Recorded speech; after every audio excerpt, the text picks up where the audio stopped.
What's up, guys? Trevy here again from Way of the Swan with another installment of What's New with the New Edition, the video series that goes over the changes from Mark II War Machine into the new edition of the game. This time talking about terrain and scenarios. Now, Privateer Press already went over a lot of the changes to a lot of terrain effects, but I will talk about them in this video real quick. The first big, huge one is that all terrain requires you to be completely within it to get any benefit. So, what that means is, in order for this little blood tracker to get concealment from being inside this forest, she would, instead of having to have just any part of her base inside, like Mark II, she'd have to be completely within her base. The entirety of her base would have to be enveloped by the forest terrain in order to get the benefit. That includes cloud effects, which will provide concealment to models that are complete within it. So, for example, here's a trencher, and he dropped a smoke bomb, which is just on top of himself. So he would get concealment from it, although this poor guy out here, even though he's towed in a little bit, wouldn't. And unfortunately, it's impossible to get a model complete within a cloud effect that's centered on another model, as long as that model's still there. So no one else is going to get concealment from that little cloud effect as much as they would want to. However, cloud effects do still block line of sight, so you can still hide the trenchers behind it, and they can get some safety that way. Now, if the cloud has any other effects, such as it being a hazard, like a lightning storm or something like that, it will still confer those effects onto models just within it, and they don't have to be completely within it in order to get hit. The other big change is with hills, and I'm going to call this little brown thing here a hill, even though it's very small, for the purposes of this little demonstration. Now, this guy's completely on the hill, which means he gets all the benefits. He has elevation for +2 defense, and he gets the benefit to line of sight. What line of sight on hills used to be in Mark II was very complicated, and it required you to compare the base sizes of the models attacking, and then you could see over other models unless they were within an inch, and then their base size would block line of sight maybe if they were the same size as the attacker or something, and nobody liked it, and some people forgot it, and then they lost because other people knew it, and it was awful, and it was just terrible. Essentially, what the new edition version of Elevation gives you is the rule Arcing Fire. And Arcing Fire in Mark II, and I believe still in the new edition, it was a rule that allowed models to ignore intervening models that weren't within 1 inch of their target when determining line of sight for an attack. So, in this little illustration here, we have Una the Falconer, and she's trying to hide behind her Rider Horn Griffin to protect against these trencher guns. Now this guy is on the ground level, and unfortunately he can't see through this griffin, so he's not going to be able to shoot at Una, assuming that he can't draw a line there. This guy, however, he can see over this griffin because there is greater than an inch here between the griffin and Una. Even though the griffin is large enough normally that it would block line of sight from the trencher, because he's on the hill, he's going to be able to see over him. Now, if this griffin's just a couple millimeters back, and he is within an inch of Una, he does count as blocking line of sight. So if this model is not able to trace a line that doesn't intersect his base, that catches hers, if he's able to do that, he's going to be able to shoot her, but otherwise, he is in the same boat that this poor guy is. Now, obviously, that makes it it makes you a little bit safer when you are on a hill. Models like Colossals and large base models don't basically ignore the world when they're on a hill. But it also cleans the game up a lot because everyone is essentially playing by the same rules while they're on a hill, regardless of their base size. A couple more advantage changes that I didn't mention in the first video because I was saving for this one, that are pretty relevant to the terrain discussion, are those of Amphibious and Eyeless Sight. Now, Amphibious used to be a rule that was on submodels cards that allowed them to ignore water and gain benefits if they were in deep water. But now it's an icon, it's an advantage that a lot of models have, and it's changed pretty significantly. The deep water terrain rules are gone from the game. Shallow water is the only form of water in the main rulebook. And it's changed a little bit. It's just rough terrain. So rough terrain and in shallow water share the same rules. There's no additional rules for knocking down warjacks in shallow water or anything like that. That's all gone, and I don't think anybody is really upset about that. Instead, shallow water gives amphibious models a benefit while they are completely within the area of the terrain effect. So models like these Gatormen who are amphibious are going to get concealment while they're completely within, and they're not going to block line of sight. So that is both a blessing and a curse a bit, but the concealment is definitely useful. Now, eyeless sight has also changed. It's essentially the same as it was in Mark II. It allows you to ignore all sorts of rules, including concealment and stealth and cloud effects. Now it also allows you to ignore the blind effect that would otherwise be crippling your warbeasts. And now, while it used to ignore forests for line of sight, it doesn't anymore. So a model like this Carnivian, which would be trying to get through this big old forest, and unfortunately the trees are actually in its way now, and it's not going to be able to see all the way through if it wants to charge a model on the other side. Same for poor little Lilith here, who decided to blind herself and doesn't have normal vision. So she's going to be as hampered by the forest as everyone else in the game.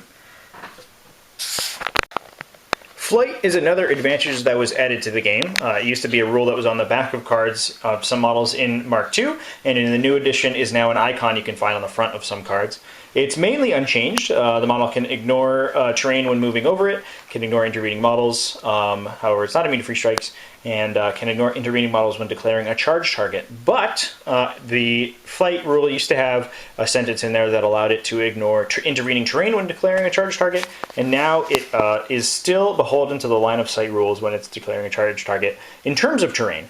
So if I were trying to block line of sight to this Stormcloud from this little Rotahorn to charge it with models, it could still see right over it if this big crate here were models. But since it's terrain, the Rotahorn unfortunately can't quite get high enough to see over to the Stormcloud and isn't going to be able to charge it.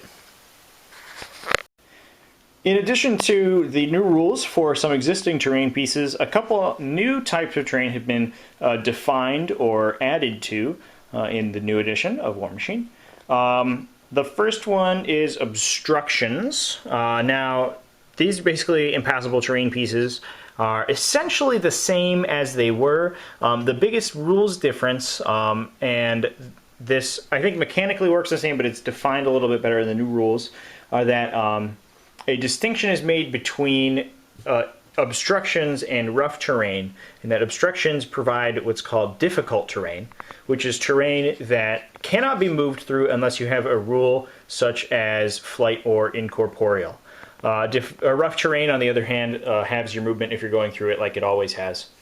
Now, this opens the door for other potential terrain pieces to be classified as difficult terrain and maybe not block line of sight, but still be impassable, something like that.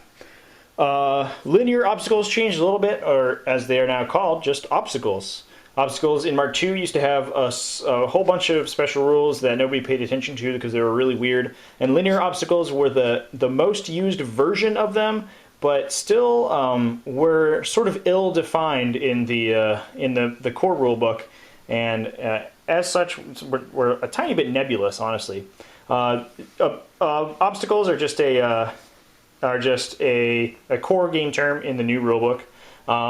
It's just essentially any part of the board that you can move over normally, but you can't charge or trample or slam over unless you have Pathfinder specifically.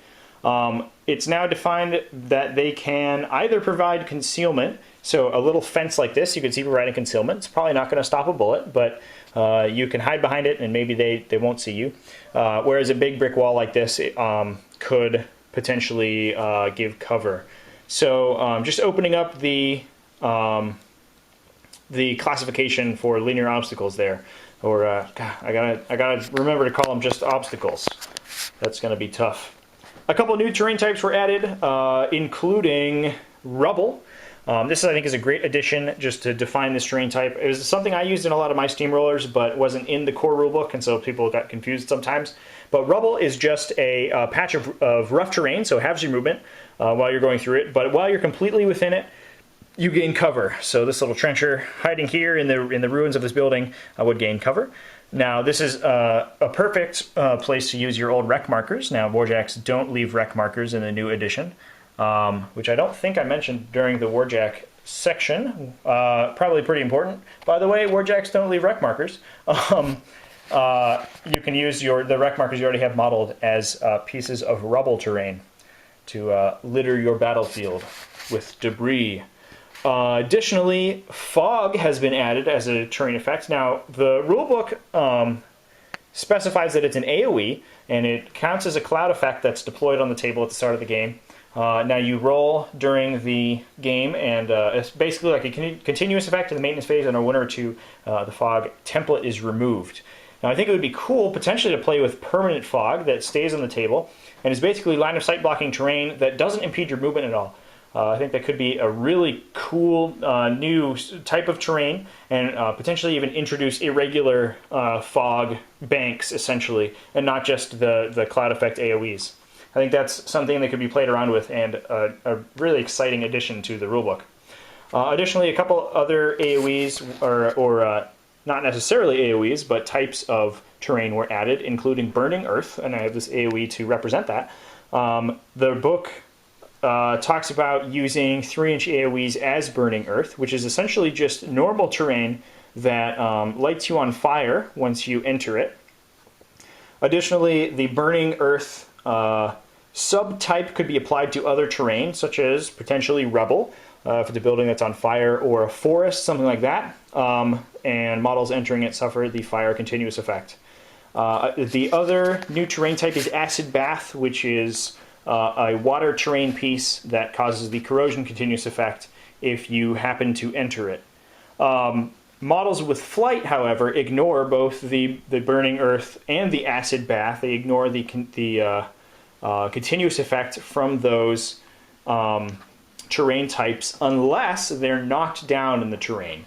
So pretty cool. You can imagine a Rotterhorn Griffin or something flying right over, this Menoth's Fury deposit that's been lit on fire. He's flying over unless he's slammed into it. Once he's knocked down, he's engulfed by flames and unfortunately screeches as he burns alive. Now I'm sad. Finally, in this little video series, we'll talk very quickly about scenarios. I'm not going to go too in-depth in the new scenarios in the new book because Steamroller is going to be coming out pretty soon, I think, the new Steamroller 2016 packet, and that is, for the most part, going to supersede a lot of the scenarios in the book. However, the new scenarios and the rules in the book are awesome, honestly. They are so great. They are very similar to Steamroller scenarios in past packets. They're a little bit different, and I'll go over the important differences in a sec. But they have a lot of flavor added to them. There's one scenario where it's a centralized zone, but both players are shelling the other player with artillery as the game goes on. There's another similar scenario where reinforcements come in off the side and players are trying to outflank each other. Some super cool scenarios in there to play around with.